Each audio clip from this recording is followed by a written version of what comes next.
Hello বন্ধুরা, কেমন আছো সবাই? আশা করছি ভালো আছো। আজকে আমি যাব পাটবাড়ি ও কাচের মন্দিরে। তো তোমাদেরকেও সেই আশ্রমগুলো দেখাবো।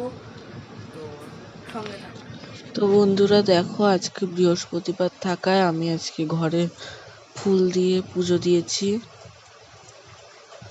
দেখো আমার গৃহমন্দির কেমন লাগলো জানিও। গঙ্গার ঘাটটা তোমরা একবার দেখো, সূর্য অস্ত যাওয়ার সময় কি ভালোই না লাগছিল। কাচের মন্দিরের পাশেই এই গঙ্গার ঘাটটা, কি ভালোই না লাগছিল।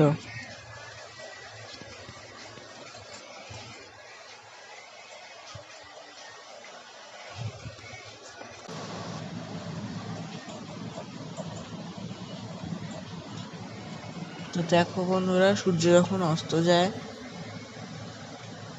তারপরে দেখো এই ছবিগুলো, এটা কাচের মন্দিরের ছবি। কাচের মন্দিরে এই দেখো, এটা কাচের মন্দির। ঠাকুরমা স্বামীজি,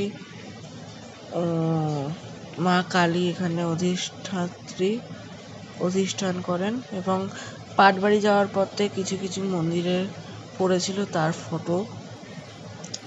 তো আমরা এবার পাটবাড়িতে এসছি। তো দেখো জগন্নাথ, বলরাম, সুভদ্রা, গৌরনিতাই ও রাধা কৃষ্ণ। দেখো মেন তিনটে গর্ভগৃহ। দেখো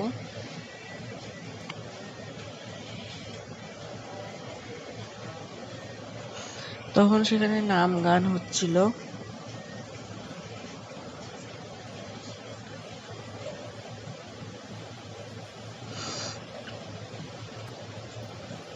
এটা দেখো, যিনি প্রতিষ্ঠাতা তার সমাধিক্ষেত্র এটা।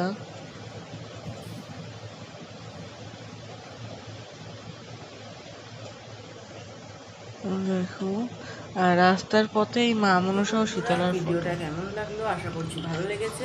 ভালো লাগলে লাইক, শেয়ার, কমেন্ট করতে ভুলো না। আর চ্যানেলে যদি নতুন হয়ে থাকো তাহলে সাবস্ক্রাইব। Thanks for watching.